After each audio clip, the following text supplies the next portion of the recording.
সে আজ অনেক কালের কথা। তখন বাংলার পল্লী অঞ্চল সমৃদ্ধিশীল ছিল এবং শহর অঞ্চলের এত উন্নতি হয়নি।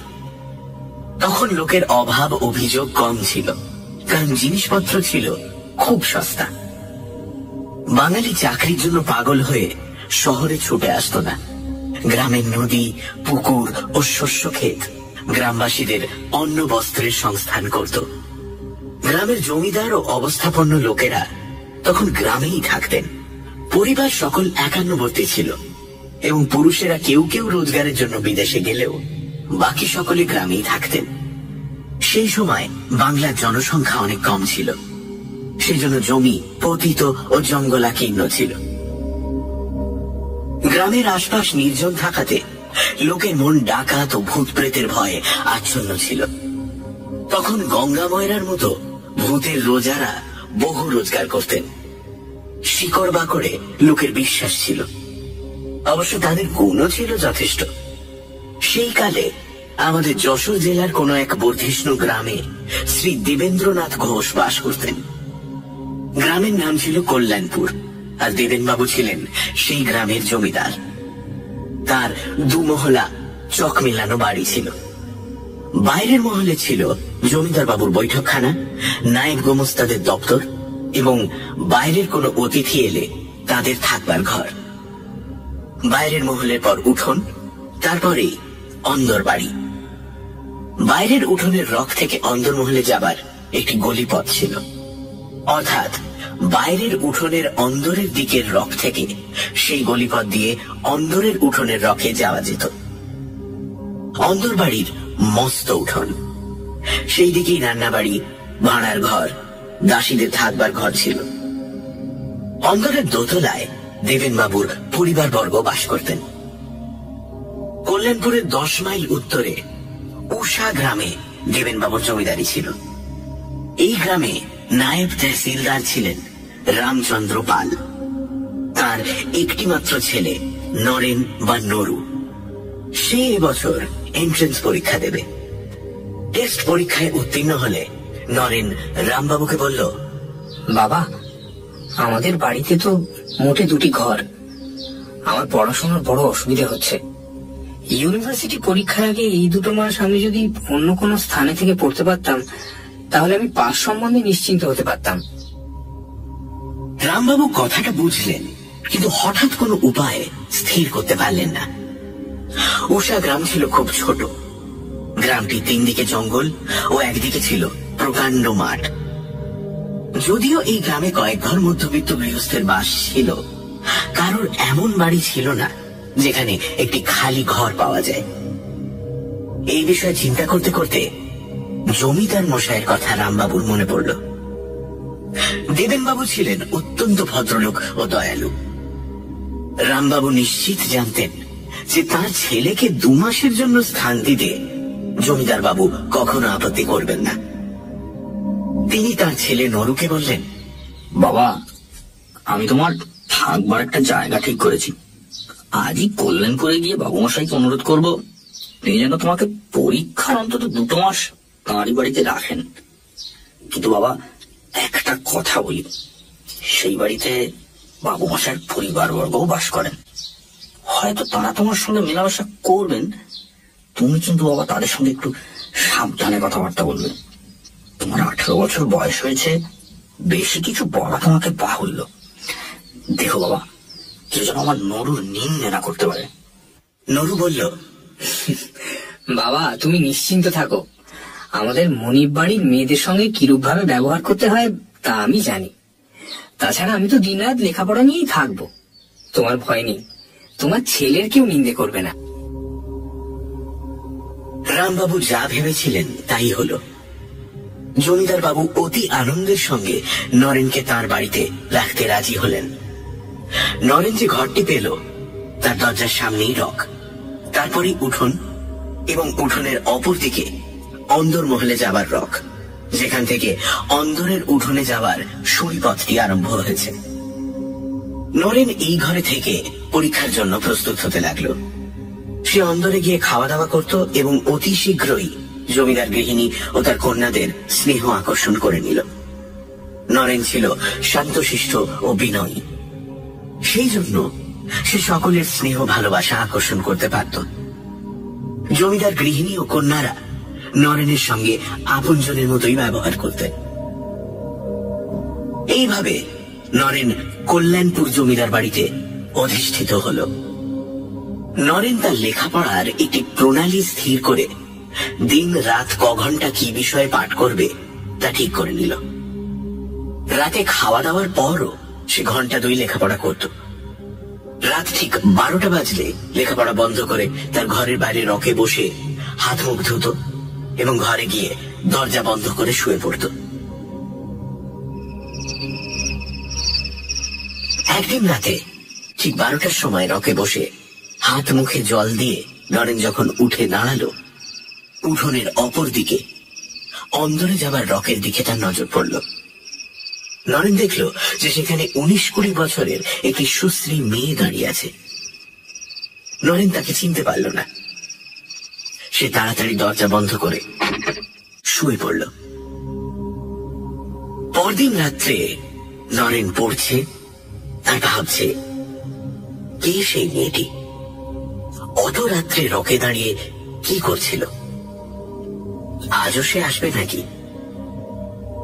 নরেন পড়ে আর মধ্যে মধ্যে মেয়েটির কথা ভাবে। এই দোনামোনা করতে করতে রাত 12টা বাজল। নরেন বাইরে হাত মুখ ধুতে গিয়ে প্রথমেই ওদিকে রকে দৃষ্টি নিক্ষেপ করল। দেখল ঠিক সেইখানে সেই মেয়েটি দাঁড়িয়ে আছে। নরেন লজ্জা পেল, কিন্তু অদম্য কৌতূহল বশত মেয়েটির দিকে চেয়ে রইল।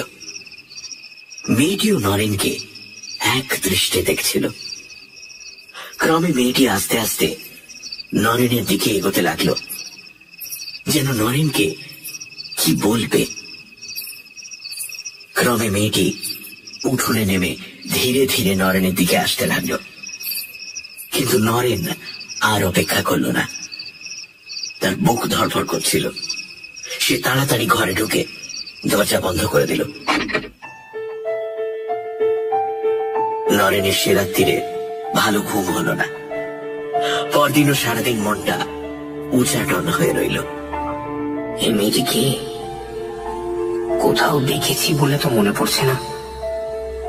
এত রাত্রে সে আমার ঘরের দিকে কেন আসছিল? গোড়ায় ভাবছিলাম বাবুদের বাড়ির কোনো মেয়ে, কিন্তু তাও তো নয়। মেয়েটি কি ভালো মেয়ে নয়? অথচ মুখ দেখে তো সেরকম মনে হয় না। মুখে একটা সরল সরল ভাব, যেন আমায় কিছু বলতে চায়। দেখি আজও যদি আসে তাহলে ওর পরিচয়টা জানার চেষ্টা করব। নরেন সারাদিন এই সব কথাই ভাবল। কিছুতেই মেয়েটিকে মন থেকে সরাতে পারল না। সেদিন একটু পড়াতে মন বসাতে পারল না।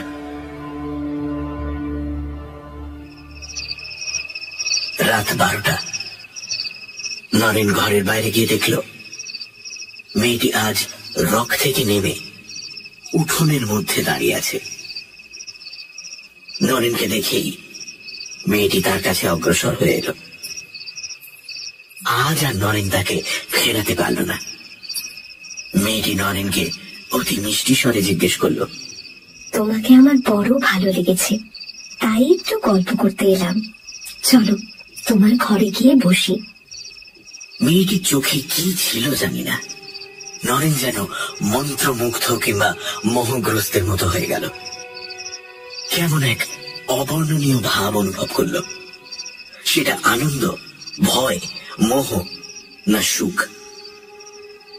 নরেনের মন এবং দেহ দুই যেন সবশে রইল না। সে মেয়েটির সঙ্গে সঙ্গে তার ঘরে প্রবেশ করল। তুমি কে? আমি মালতী। তুমি আমায় চেনো না। আজ কদিন তোমায় দেখছি, তোমায় বড় ভালো লেগেছে, তাই তোমার সঙ্গে বন্ধুত্ব করতে এলাম। তুমি রাগ করনি তো? আচ্ছা, তুমি এত রাতে আসো কেন? ঠিক রাত 12টার সময় আমার আসবার সুযোগ হয়। অন্য সময় আমি চেষ্টা করলেও আসতে পারি না। এই সব জিনিস একদিন আমি তোমাকে ভালো করে বুঝিয়ে বলবো। আমি রোজ ঠিক রাত 12টার সময় আসবো ও 2টোর সময় চলে যাব। তোমার কোনো ভয় নেই, আমি তোমার কোনো অনিষ্ট করব না। আমার পরিচয় জানতে চেও না, আমি তোমার বন্ধু। এই কি যথেষ্ট নয়? নরেনের তখন স্বাভাবিক অবস্থায় ছিল না। তাই নইলে হয়তো সে মেয়েটির পুরো পরিচয় জানবার জন্য পিড়াপিড়ি করত, কিন্তু সে তা করল না। সে মেয়েটির সাথে গল্প করতে লাগলো। তার মনে অনির্বচনীয় আনন্দ, যেন কেমন মোহগ্রস্ত ভাব। নরেনের একবারও মনে হলো না যে এই ব্যাপারটা সম্পূর্ণ অস্বাভাবিক। এক অপরিচিতা মেয়ে ঠিক রাত 12টার সময় আসে, 1 মিনিট আগে কিংবা পরে আসতে পারে না। এর মানে কি? তার আত্মীয় স্বজনই বা কোথায়? এসব কোনো কথা নরেনের মনে উদয় হল না। সে কেবল তার সঙ্গে কথাবার্তার আনন্দে ডুবে রইল।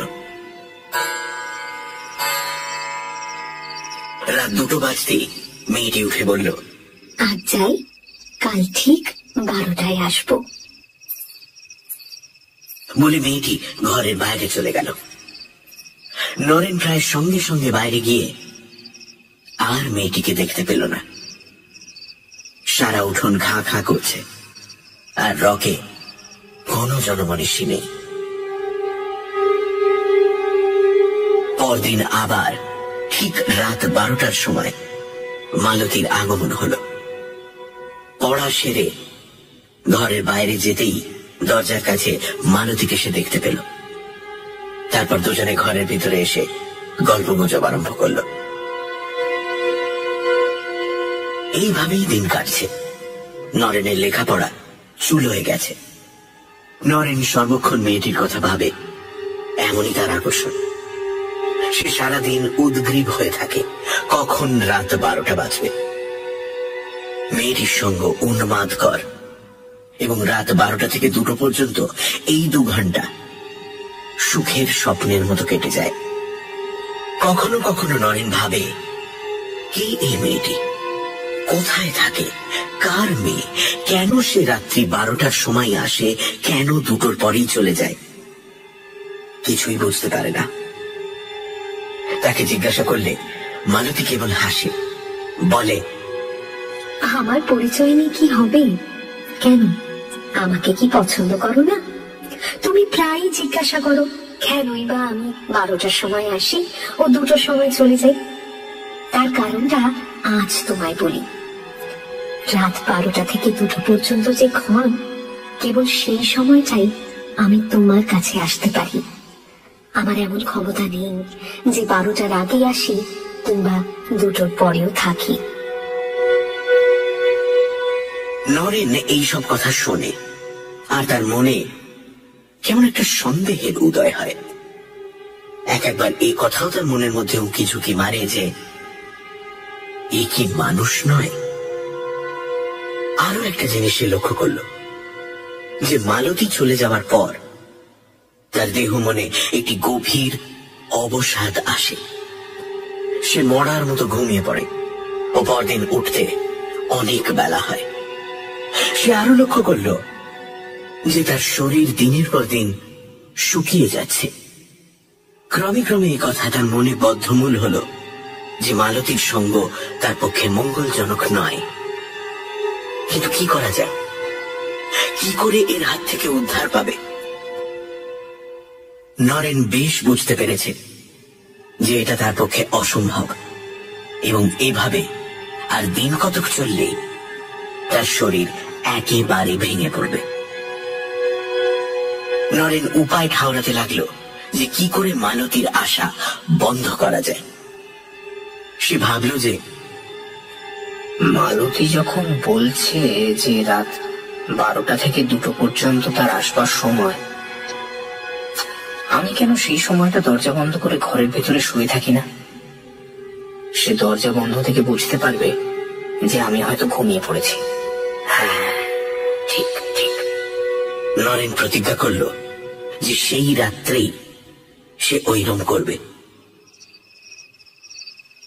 সেই দিন রাত 11টার সময় নরেন দরজা বন্ধ করে তার বিছানায় শুয়ে পড়ল। সে ঘুমোবার চেষ্টা করল, কিন্তু ঘুম কিছুতেই এলো না। যখন জমিদার বাড়ির ঘড়িতে ঢং ঢং করে 12টা বাজছে, তখন ঘরের মধ্যে খসখস করে কেমন একটা শব্দ হলো।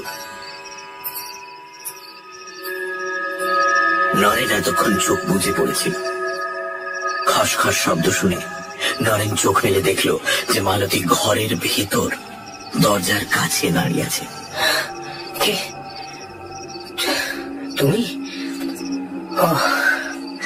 যদিও এই ব্যাপারে নরেন হতভম্ব হয়ে গেল, কিন্তু আশ্চর্যের কথা এই যে সে মালতীকে দেখে আবার মোহাবিষ্ট হয়ে পড়ল এবং তাড়াতাড়ি উঠে বসে তাকে সাদর সম্ভাষণ জানালো। মালতী হাসি মুখে বলল, আজ যে বড় দরজা বন্ধ করে রেখেছ, ঘুমিয়ে পড়েছিলে বুঝি? আরে না না না, শরীরটা খারাপ লাগছিল তাই বিছানায় শুয়েছিলাম। ইচ্ছে ছিল 12টা বাজলেই বাইরে যাব, কিন্তু তুমি ঘরের ভেতরে এলে কি করে? আমি এক ম্যাজিক জানি। দরজা বন্ধ থাকলেও কি করে ঘরের ভেতর আসতে পারা যায় সে কথা তোমাকে একদিন আমি বুঝিয়ে দেব।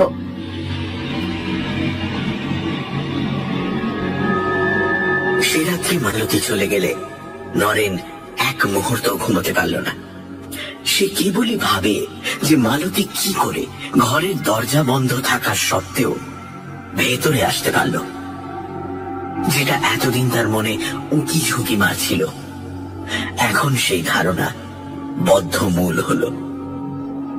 মালতী যে মানুষ নয়, কোনো মৃত স্ত্রীলোক, এই ধারণা তার মনের ওপর চেপে বসল। কিন্তু আত্মা তো অশরীরী, সে দেহ ধারণ করে কি করে? ক্রমে নরেনের মনে পড়ল যে মালতী বারবার বলেছে কেবল রাত 12টা থেকে 2টো পর্যন্ত সে নরেনের কাছে আসতে পারে। নরেন ভাবল হয়তো কেবল এই সময়টুকুর জন্যই সে স্থূল দেহ ধারণ করতে পারে।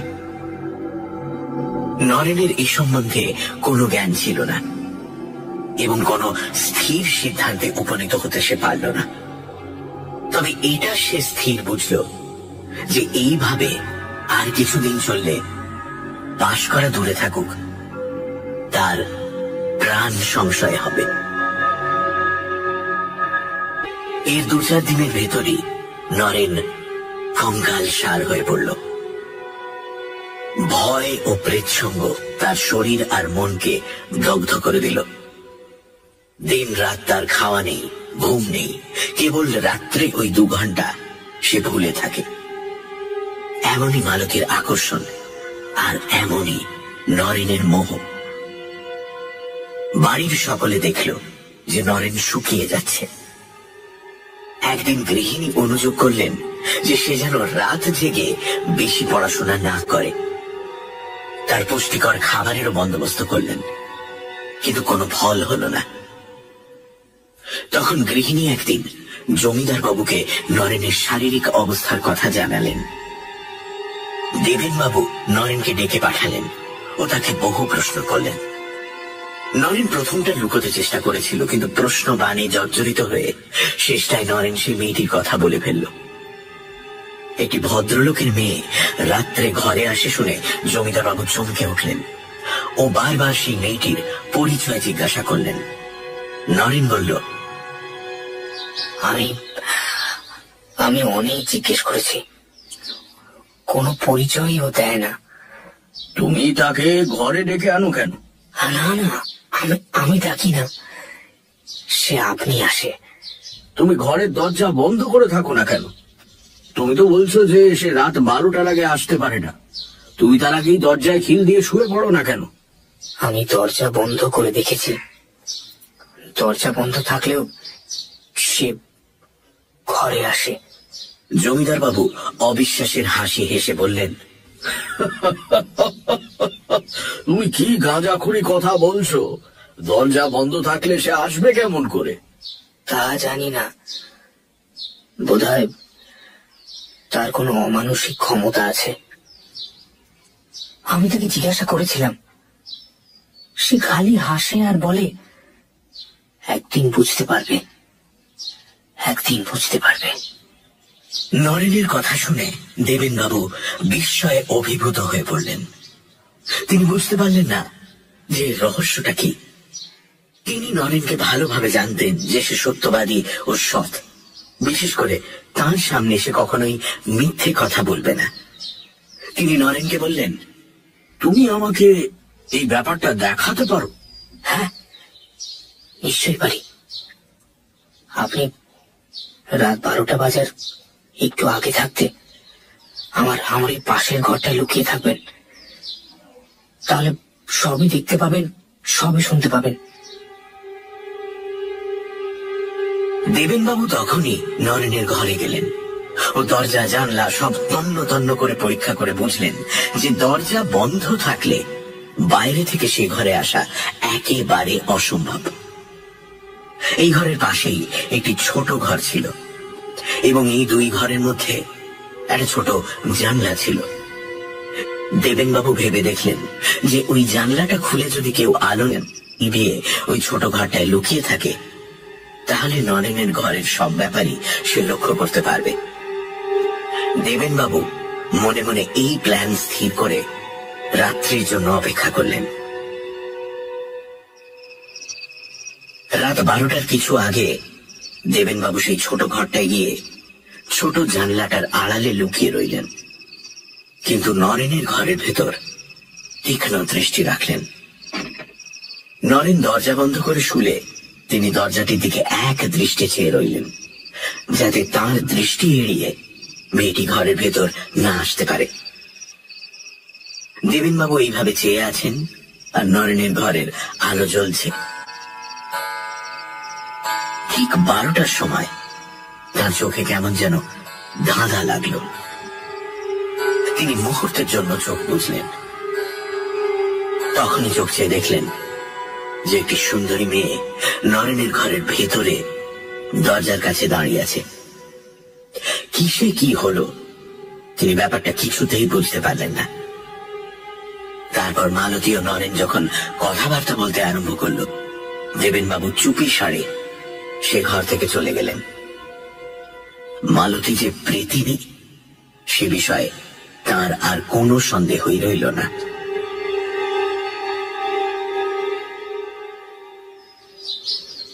পরদিন সকালেই দেবেনবাবু নরেনের বাবাকে এক জরুরি পত্র লিখে ঘোড়সওয়ার দিয়ে উষা গ্রামে পাঠিয়ে দিলেন। সে পত্রে তিনি লিখলেন, তুমি এখনই এসে নরুকে তোমার গ্রামে ফিরিয়ে নিয়ে যাও, নইলে তার প্রাণ সংশয়।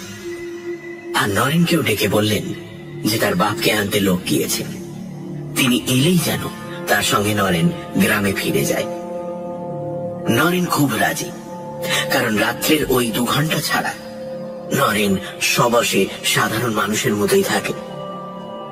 সে বুঝল এর হাত থেকে বাঁচতে গেলে তার পলায়নেই মঙ্গল। সেই দিনই নরেনের বাবা এলেন। নরেনের শরীরের অবস্থা দেখে এবং সব কথা শুনে ভয়ে দুঃখে তিনি পাগলের মতো হয়ে পড়লেন। তিনি কাঁদতে কাঁদতে জমিদার বাবুকে বললেন যে তিনি সেই দিনই নরুকে নিয়ে যাচ্ছেন। দেবেনবাবু বললেন, শুধু নিয়ে গেলে হবে না, একজন ভালো ওঝাকে দিয়ে নরুকে দেখাও। ওকে পেতনিটা যেভাবে পেয়েছে তাতে ছাড়ানো সহজ নয়। রামবাবু বললেন যে তিনি তাই করবেন। সেই দিনই তারা উষা গ্রামে ফিরে গেলেন। নরেনের মা সব কথা শুনে কেঁদে সারা। তিনি বললেন, পরীক্ষা মাথায় থাকুক, ছেলের প্রাণ বাঁচানোটা তো আগে দরকার। নরেনও এত দূর চলে এসে আর বাবা মাকে নিকটে পেয়ে মনে অনেকটা বল পেল। সে ভাবল প্রেতিনীটাকে আর এত দূরে আসতে হবে না। সে সকাল সকাল খেয়ে দিয়ে তার ঘরে শুতে গেল, কিন্তু ঘুম আর আসে না। ক্রমেই রাত হচ্ছে আর নরেন ভাবছে সে কি এখানেও আসবে নাকি। এইভাবে রাত 12টা বাজল আর সঙ্গে সঙ্গে নরেন দেখল যে মালতী ঘরের ভেতরে দাঁড়িয়ে আছে। নরেন ভয় পেল, কিন্তু সেই অদম্য মোহ। সে উঠে মালতীকে সম্ভাষণ করল। মালতী, তুমি যে এখানে চলে এলে, তুমি কি ভাবছো? আমি ভাবছি তুমি এখানে এলে কি করে। আমার শরীরটা খারাপ হয়েছে বলে বাবা আমাকে নিয়ে এসেছেন। তুমি সত্যি বলছো? তোমাকে আমার কাছ থেকে ছাড়াবার চেষ্টা হচ্ছে না তো? সে কিন্তু কেউ পারবে না, তা যত চেষ্টাই না করো। তুমি কি এতদিনেও বুঝতে পারোনি যে আমি কে? তোমাকে আমার খুব ভালো লাগে, আমি কখনো তোমার অনিষ্ট করব না। কিন্তু তুমি যেখানে যাবে আমিও যাব। তুমি যত দিন বেঁচে থাকবে এইভাবে আমি আসব। তোমার মৃত্যুর পর আমরা চিরকাল একসঙ্গে থাকব। মালতীর কথা শুনে নরেনের বুক কেঁপে উঠল। যদিও সে আগেই বুঝেছিল যে মালতী মানুষ নয়, কিন্তু এমন খোলাখুলি ভাবে সে কথা এর আগে কোনোদিন হয়নি। যখন মালতী বলল, কেউ তোমাকে আমার কাছ থেকে ছাড়াতে পারবে না, তখন ভয়ে নরেনের সর্বাঙ্গ শিথিল হয়ে এলো। সে যদিও অন্য দিনের মতো হাসি খুশির ভান করল, কিন্তু ক্ষণে ক্ষণে তার মুখ শুকিয়ে উঠতে লাগলো।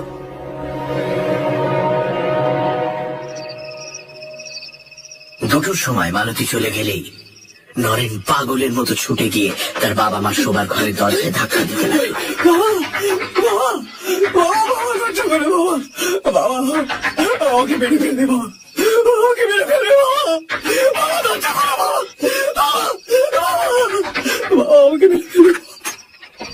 তারা তাড়াতাড়ি দরজা খুলে বেরিয়ে এসে সব কথা শুনলেন ও হাহাকার করে কাঁদতে লাগলেন। কি হয়েছে বাবু? সে রাত্রে আর কেউ ঘুমোতে গেল না। পরদিন সকালেই রামবাবু প্রতিবেশীদের ডেকে এনে সব কথা বললেন। তারা বললেন যত শীঘ্র পারা যায় একজন ভালো ওঝাকে ডাকা হোক, আর যতদিন না ওঝা আসে ততদিন নরু তার বাবা মার মধ্যিখানে শোবে। একজন এই সংবাদ দিলেন যে 7 ক্রোশ দূরে একজন সত্যিকারের ভালো ওঝা থাকে। তার ভূতপ্রেত সম্বন্ধে গভীর জ্ঞান, আর সে অনেক দরকারি শিকড় বাকড়েরও সন্ধান রাখে। সেই জন্যই সেই দিনই সেই ওঝাকে আনতে লোক পাঠানো হলো, আর তাকে বলে দেওয়া হলো যাতে তার পরদিনই সে ওঝাকে নিয়ে আসে। ওঝা যা চাইবে তাকে তাই দেওয়া হবে, এই কথাও তাকে বলে দেওয়া হলো। সেদিন রাত্রে নরেন বাবা মার সঙ্গে এক ঘরে শুল। দুপাশে বাবা মা, আর নরেন শুয়েছে মাঝখানে একই বিছানায়। তিনজনেই জেগে আছেন। আতঙ্কে ও দুশ্চিন্তায় কেউ ঘুমোতে পারছেন না। এইভাবে রাত 12টা বাজল। নরেন চোখ বুজে শুয়েছিল। হঠাৎ নরেন অনুভব করল কে যেন তাকে ঠেলছে। নরেন চমকে চোখ মেলে দেখল মালতী তার মাথার কাছে বসে আছে। নরেন চুপি চুপি বলল, মালতী, তুমি কি করছো? বাবা মা জানতে পারবেন যে? মালতী, তোমার সে ভয় নেই, ওরা কিচ্ছু জানতে পারবে না। নরেন উঠে দেখল যে তার বাবা মা মরার মতো পড়ে আছেন। তারা তখন পাশের ঘরে গেল। এই কথা বলাই বাহুল্য যে মালতী রামবাবু ও তার স্ত্রীকে অজ্ঞান করে রেখেছিল। পরদিন সব কথা শুনে নরেনের বাবা মা পাগলের মতো বুক চাপড়াতে লাগলেন। নরেনও বুঝল যে আর তার নিস্তার নেই। আতঙ্কে ও দুশ্চিন্তায় তার শরীরের আর কিছু নেই। দেহ কঙ্কালসার, সব সময় বুক ধড়ফড় করে, মাথা ঘোরে, বহু কষ্টে হাঁটে, এমনকি বসে থাকতেও কষ্ট হয়। সবসময় শুয়ে থাকতে ইচ্ছে করে। সে ভাবছে এই অবস্থার চেয়ে মরে যাওয়াও ভালো। গ্রামের লোকেরাও দুঃখিত। সকলের শেষ আশা সেই ওঝা, যদি সে কিছু করতে পারে। সেদিন বিকেলে ওঝার আগমন হলো। সে ধীরভাবে আগাগোড়া সব কথা শুনে নরেনের শরীরের অবস্থা দেখল। ওঝা বলল যে সে একবার সমস্ত ব্যাপারটা নির্জনে ভেবে দেখবে, যে এর কোনো উপায় আছে কিনা। সে স্পষ্টই বলল যে মেয়েটা যেভাবে নরেনকে গ্রাস করে বসে আছে, তাতে তাকে ছাড়ানো খুব শক্ত। এই বলে ওঝা এক নির্জন গাছতলায় গিয়ে বসল। ঘন্টা 2 বাদে সে ফিরে এসে বলল যে একটা উপায় সে বার করেছে, কিন্তু খুব বিপজ্জনক উপায়। সে রামবাবুকে তার আত্মীয় স্বজন এবং প্রবীণ প্রতিবেশীদের ডেকে আনতে বলল। ওঝা তাদের সামনে তার কথা বলবে, এবং যদি সকলের মত হয় তাহলে নরেনের ব্যাপারের ভার নেবে। ওঝার কথা মতোই তখনই আত্মীয় স্বজন এবং প্রতিবেশীদের ডাকা হলো। তারা সকলেই রামবাবুর হিতৈষী এবং নরুর মিষ্ট স্বভাবের জন্য তাকে ভালোবাসেন। তারা সকলেই ওঝাকে বিশেষ অনুরোধ জানালেন, যে উপায়ই হোক নরুকে যেন এই ভীষণ বিপদ থেকে রক্ষা করা হয়। ওঝা তাদের বলল, আপনারা তো নরেনবাবুর অবস্থা দেখছেন। এইভাবে চললে 1 মাসের মধ্যে ওর মৃত্যু নিশ্চিত। কেবল একটি মাত্র উপায় আছে যাতে ওকে বাঁচানো যায়, কিন্তু সেই উপায়ের আরেকটি দিক আছে, সেটাও আপনারা ভেবে দেখুন। আমার মতলব যদি সফল হয় তাহলে চিরকালের জন্য নরেনবাবু প্রেতিনীর হাত থেকে উদ্ধার পাবেন, কিন্তু যদি অকৃতকার্য হই তাহলে এক্ষুনি ওর প্রাণ যাবে। এখন আপনাদের ভেবে দেখতে হবে যে আপনারা 1 মাসের মধ্যে নরেনবাবুর নিশ্চিত মৃত্যু চান, নাকি তাকে চিরতরে বিপদ মুক্ত করতে চান, যদিও এতে আজই ওর প্রাণ যেতে পারে। আপনারা বেশ করে ভেবে আমায় জবাব দিন। রামবাবুর স্ত্রী দরজার আড়ালে বসে শুনছিলেন। তিনি কেঁদে উঠলেন, অস্ফুট স্বরে বললেন, না না বাপরে, যাতে আজই আমার ছেলে প্রাণ যেতে পারে তাতে আমি কখনোই মত দেব না। রামবাবু দ্বিধার মধ্যে পড়ে গেছেন, কিন্তু তিনি পুরুষ মানুষ। তিনি ওঝার কথাটি ভালো করে বিবেচনা করতে লাগলেন। একজন বৃদ্ধ প্রতিবেশী ওঝাকে অনুরোধ করলেন সে যাতে তার সমস্ত মতলবটা ভেঙে বলে। আমি বলবো না তো, আমি কাউকে কিছুই জানতে দেব না। আমি শুধু নরেন বাবুকে যা যা করতে হবে বুঝিয়ে দেব। তবে এই সম্বন্ধে আনুষঙ্গিক ব্যাপারও কিছু আছে, তা কিন্তু আপনাদের করে দিতে হবে। এইরূপ জীবন মরণের কথায় বাপ মার মতি স্থির করা খুব শক্ত। তারা একবার এদিকে ভাবেন, একবার ওদিকে। প্রতিবেশীরা তখন তাদের বোঝাতে লাগলেন, তোমরা কি চাও না যে নরেন সুস্থ শরীরে সুস্থ মনে স্বাভাবিকভাবে বেঁচে থাক? দিন কতকের মধ্যে ওর প্রাণ তো যাবেই।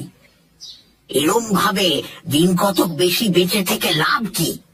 আমাদের মত হচ্ছে ওঝার কথা মতো চলা। যখন আর কোনো উপায় নেই তখন এই উপায় আমাদের নিতে হবে। যদিও কথাটা তারা বুঝলেন, তবুও মা বাপের মন। রামবাবু আর তার স্ত্রী দোনামোনা করতে লাগলেন। যে কাজে আজই ছেলের মৃত্যু হতে পারে তেমন করে তারা তাতে মত দেন। কিন্তু নরেনই এ সমস্যার সমাধান করে দিল। নরেন বলল যে তার বর্তমান অবস্থায় সে একদিনও বেঁচে থাকতে চায় না।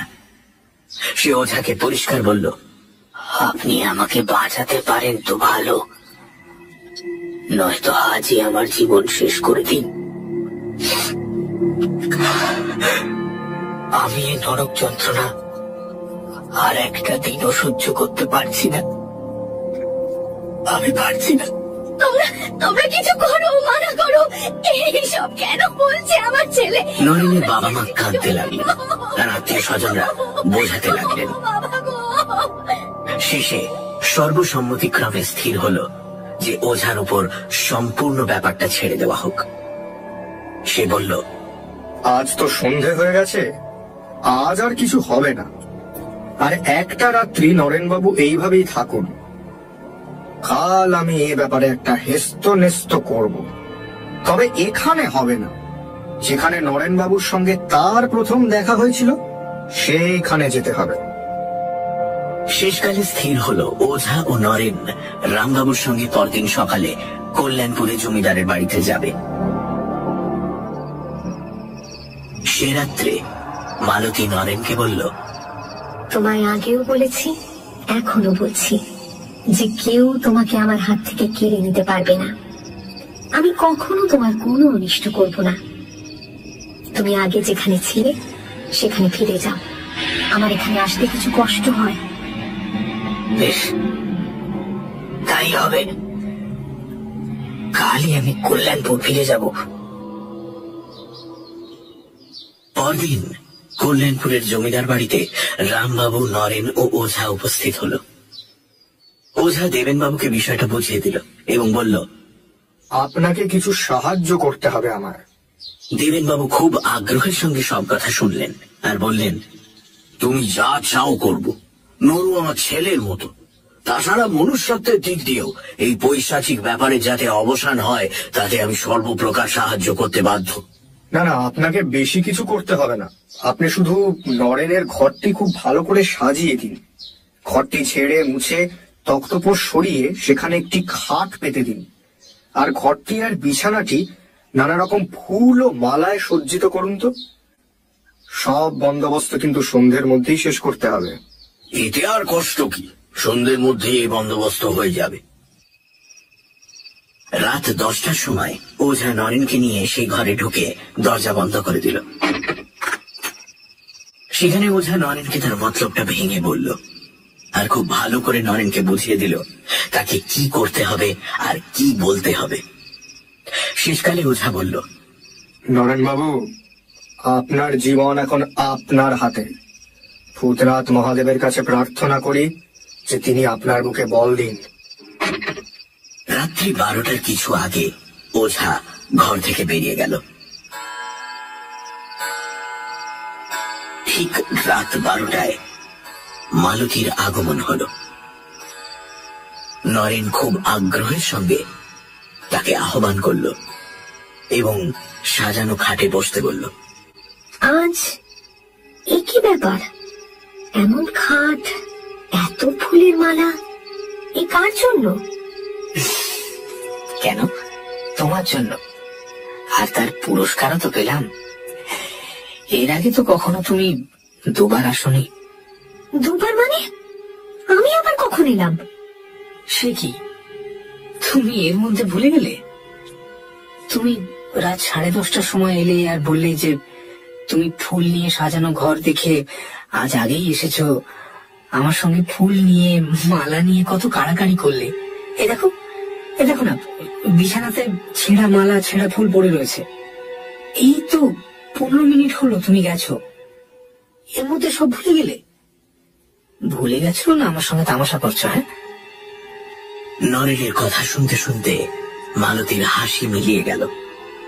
মুখ হলো অসম্ভব গম্ভীর আর চোখ দিয়ে আগুন বেরোতে লাগলো। তুমি আমার সঙ্গে ছলনা করছো না তো? আমার গা ছুঁয়ে বলো তো, আমি আজ রাত্রিবেলা আগেও এসেছি কিনা? নরেন তখনই তাই করল। মালতী আর কোনো কথা না বলে এক মনে ভাবতে লাগলো।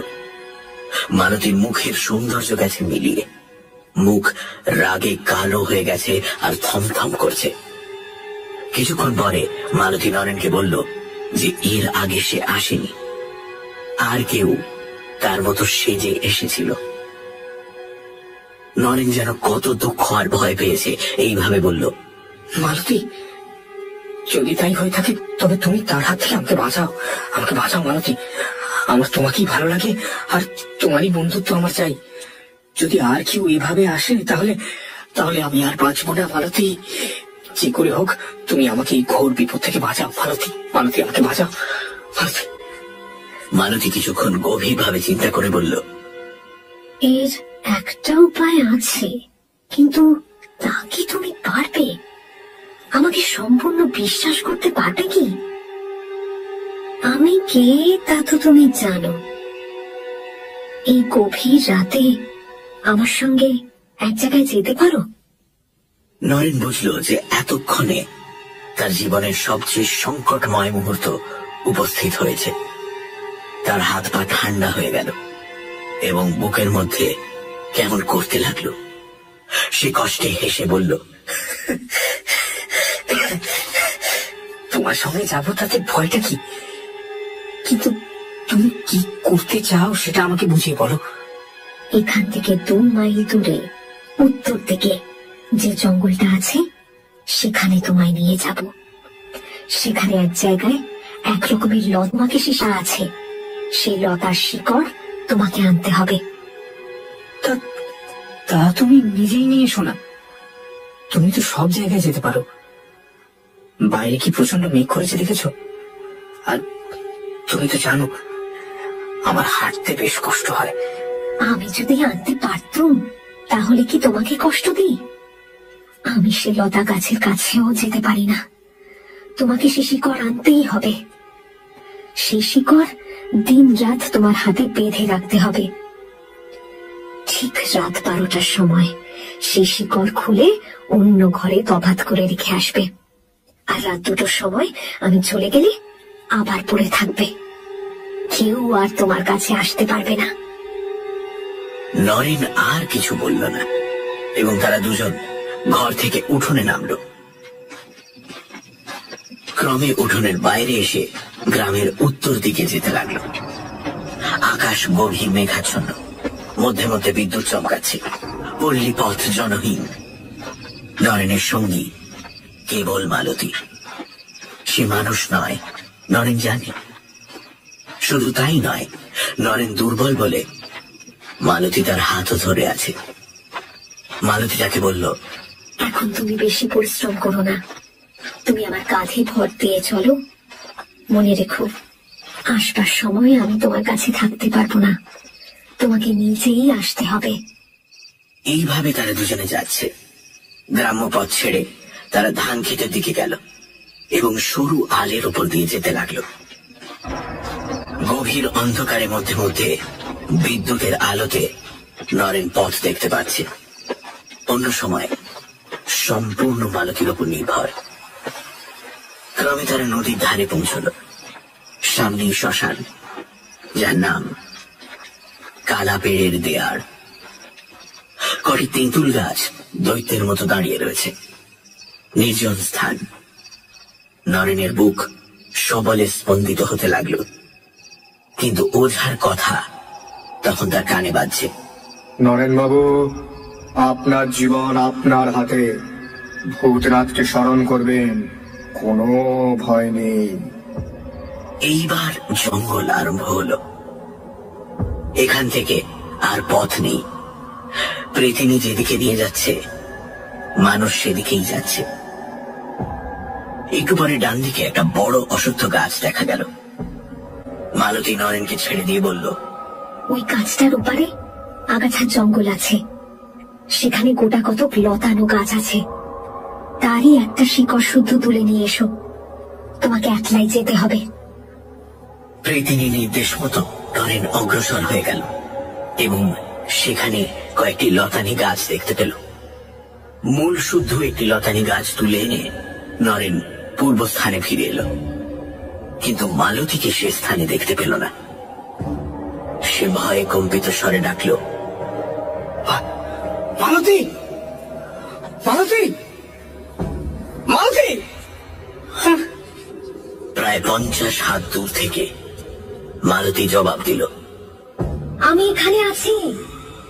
এখন তো মেঘ খানিকটা কেটে গেছে এবং অল্প চাঁদের আলো ফুটেছে। আমার সাদা কাপড় তো তুমি দেখতে পাচ্ছ।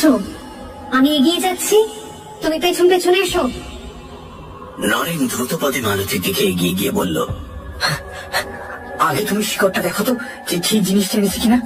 মালতীর সঙ্গে সঙ্গে এগিয়ে যেতে যেতে বলল, হ্যাঁ হ্যাঁ, ঠিক জিনিসই এনেছো। তুমি আমার অত কাছে এসো না। মালতী এগিয়ে যাচ্ছে, আর 50 হাত পিছু পিছু নরেন আসছে। আবার সেই নদীর ধার, সেই কালা পেড়ে দেয়ার, সেই ধান ক্ষেত আর সরু আলের রাস্তা। আবছা আলোতে নরেন মালতীকে দেখতে পাচ্ছে। ক্রমে গ্রাম্য পথে এসে পৌঁছল এবং অবশেষে বাড়ি। তুমি শিকড়টা অন্য ঘরে রেখে এসো, এখনো 2টো বাজতে আধ ঘন্টা দেরি আছে। নরেনের ওঝার কথা মনে হলো। পরিত্রাণের উপায় পেলে তা এক মুহূর্তের জন্য ত্যাগ করবে না। তাই নরেন মালতীকে বলল, মালতী, মালতী, আজ আমি বড় ক্লান্ত। ঘরে শিকড়। তুমি আজ যাও, কাল আবার এসো। বড় ক্লান্ত। বেশ, তাই হোক। এখনই শিকড়টা হাতে বেঁধে ফেলো, কাল রাত 12টার সময় আবার খুলে দেখো।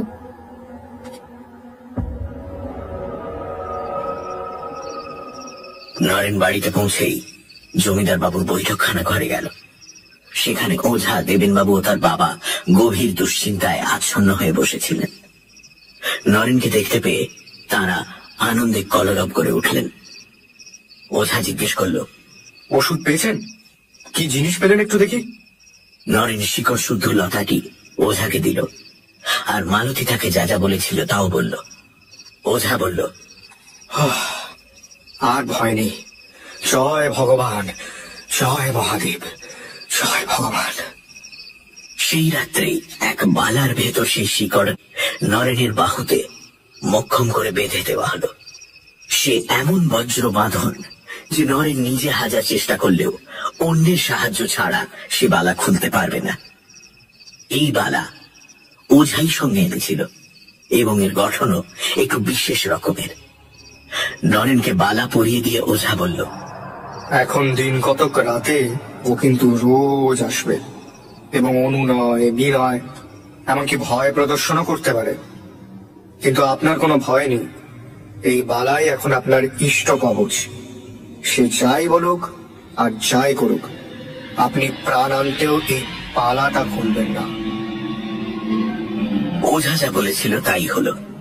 নরেন পরদিন রাত্রে দরজা বন্ধ করে ঘরে শুয়েছে, আর মালতী ঘরের বাইরে থেকে শিকড়টি খুলে ফেলবার জন্য অনুনয় বিনয় করছে। নরেন, কি হলো? দরজা খুলছো না কেন? শিকড়টা খুলে রাখুন কেন? নরেন, আমি ভেতরে আসতে দাও। কি হলো? তোমার সঙ্গে তো সব কথা হয়েই গেছিল। তুমি দরজা খুলবে না তো? তুমি আমার কথা শুনবে না তো? আজ আর সে বন্ধ দরজার ভেতর দিয়ে ঘরে আসতে পারল না। নরেন মালতীর কথার কোনো জবাব দিল না। প্রথম 2-3 রাত্রি অনুনয় বিনয় ও তারপর ভয় প্রদর্শন। আমার কথা না শুনলে আমি তোমার প্রাণ নেব, কেউ তোমায় বাঁচাতে পারবে না। কিন্তু নরেন নিরুত্তর। এই উপদ্রব 8-10 দিন চলেছিল। কি ভেবেছিস ও শিকড় পরে তুই আমার থেকে দূরে চলে যাবি? আমি সেটা কোনোদিনও হতে দেব না। তুই আমাকে ফাঁকি দিবি? তুই ওই শিকড় পরে নিজেকে আমার থেকে দূরে সরিয়ে দিবি? আমি এটা কোনোদিনও হতে দেব না। আমি এর আগেও বলেছিলাম, এখনো বলছি, এই শিকড় খুলে ফেল। আমি তোর কোনো অনিষ্ট করব না। করবি না তো? ঠিক আছে, এবার তোর একদিন কি আমার একদিন। আমি তোকে প্রাণে বাঁচতে দেব না। আমি তোকে নিজের থেকে আলাদা হতে দেব না। তারপর মালতী আর আসেনি। নরেন তার বাবার সঙ্গে গ্রামে ফিরে গেল এবং মা বাবার আদরে যত্নে অতি শীঘ্রই তার পূর্ব স্বাস্থ্য ও মনের বল ফিরে পেল। নরেনের আনন্দ, মা বাবার আনন্দ, আত্মীয় স্বজনের আনন্দ, প্রতিবেশীর আনন্দ, জমিদার বাবু ও তার পরিবার বর্গের আনন্দ, আর সবচেয়ে বড় আনন্দ হল ওঝার। শুধু যে সে একটি অমূল্য জীবন রক্ষা করেছে তাই নয়, সকলের কৃতজ্ঞতা ভাজনও হয়েছে। শুধু তাই নয়, জমিদার বাবু তার কোঁচর টাকায় ভরে দিয়েছিলেন।